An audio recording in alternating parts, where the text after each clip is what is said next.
now with this we come to the end of this Uvea 2 session, and I would request the winner of the Uvea 1 session, Dr.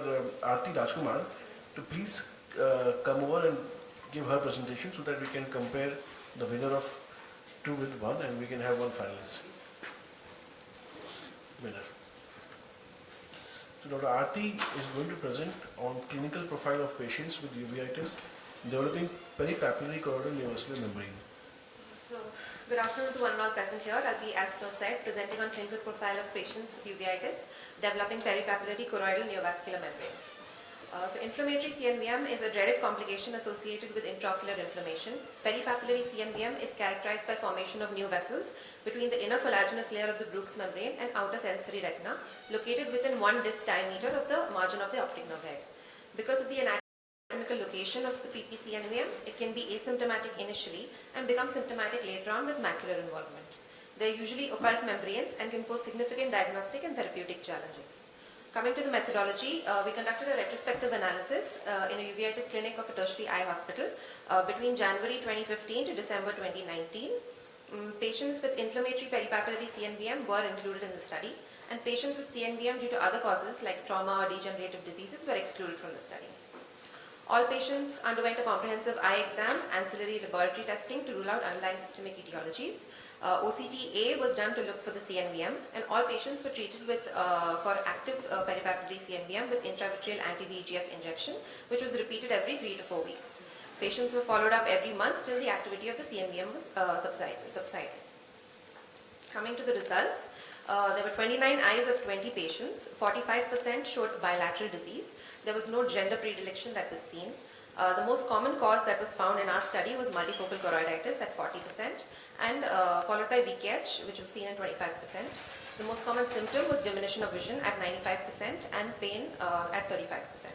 The mean age of the patients was 35.4 years with a range between 12 to 51 years.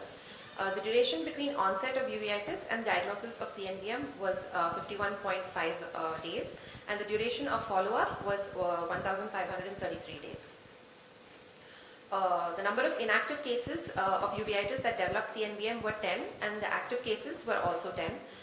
All the patients received steroids, 12 patients received immunomodulatory therapy, and 4 patients received ATT. The most common anti-VEGF used was bevacizumab, followed by ranibizumab. On an average, 3 injections were found to be sufficient to control the activity. 22.6% of the involved eyes showed no recurrence, and 16.1% had only 1 recurrence. Only 1 patient showed more than 3 recurrence of the CNVM. The most common complication found in our study was raised intraocular pressure, evident in 57.1% of patients. Peripapillary choroiditis is the most common location for developing CNVM. Widening of the potential space between the Bruch's membrane and the swollen optic disc due to chronic inflammation, or the deformation of the peripapillary Bruch's membrane due to chronic disc edema leading to a break in the Bruch's membrane are the possible mechanisms for how the CNVM develops. In our study, the most common non-infectious cause of the peripapillary CNVM was multifocal choroiditis, followed by VKH. It was VKH and punctate inner choroidopathy in other studies. Tuberculosis was the only infectious cause that was found in our study, versus tuberculosis and toxoplasmosis seen in other studies. Our studies also showed no gender predilection as compared to other studies. Posterior uveitis is the most prone for developing CNVM, either in active or inactive conditions. So activity of the underlying inflammatory condition is not necessary for the development of the CNVM. Peripapillary CNVM has a tendency to either extend around the optic disc or towards the macula. Hence, it is essential to manage prior to the extension and irreversible damage. Bevacizumab was most commonly used to treat the CNVM, and the reason behind such an inclination towards bevacizumab could be due to its cost factor as well as its availability, which can cater to most of the Indian population. D'Souza et al. In their study also found a predilection for peripapillary location of CNVM as against to Western literature. Only 1 eye, as I said, had more than 3 recurrences in the disease course, and the rate of recurrence reduced after instituting immunosuppressive therapy. This case highlights the role of immunosuppression in peripapillary CNVM cases, at least to reduce the recurrence as well as the complication rate. Currently, there are no guidelines for their use.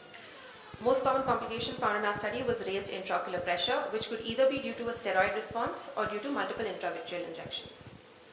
The limitations of our study was it was a retrospective study design and recruited in a tertiary care hospital where all patients were reference. So coming to the conclusion, peripapillary CNVM is a serious complication associated with any uveitic condition, and early recognition and timely appropriate management is the mainstay for treatment. Till date, there have been numerous studies on diagnosis as well as management challenges of peripapillary CNVM, but there is no study on the clinical profile of patients at risk of developing such complications from India. This naive study is from South India, is the first from South India, elaborating the clinical profile of such patients at risk. However, the role of immunosuppressive agents is yet to be studied in detail by randomized prospective large-scale studies. These are my references.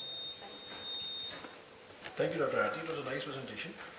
This raised intraocular pressure was transient, or it developed, it continued to become glaucomatous? No, sir. It was a transient increase, and the patients were put on AGMs for a while, and then as and when the IOP came back to normal, they were stopped. And all these patients, they were treated at your center or? Yes, sir. Center. Yes. See, now we have very good biosimilars. Yes, sir. So why is the cost factor so much of an issue with us now? So another possible factor could also be because bevacizumab has also been seen to have some kind of anti-inflammatory property as well, which has been seen in a few studies. So that could also be a reason why that was preferred. Okay.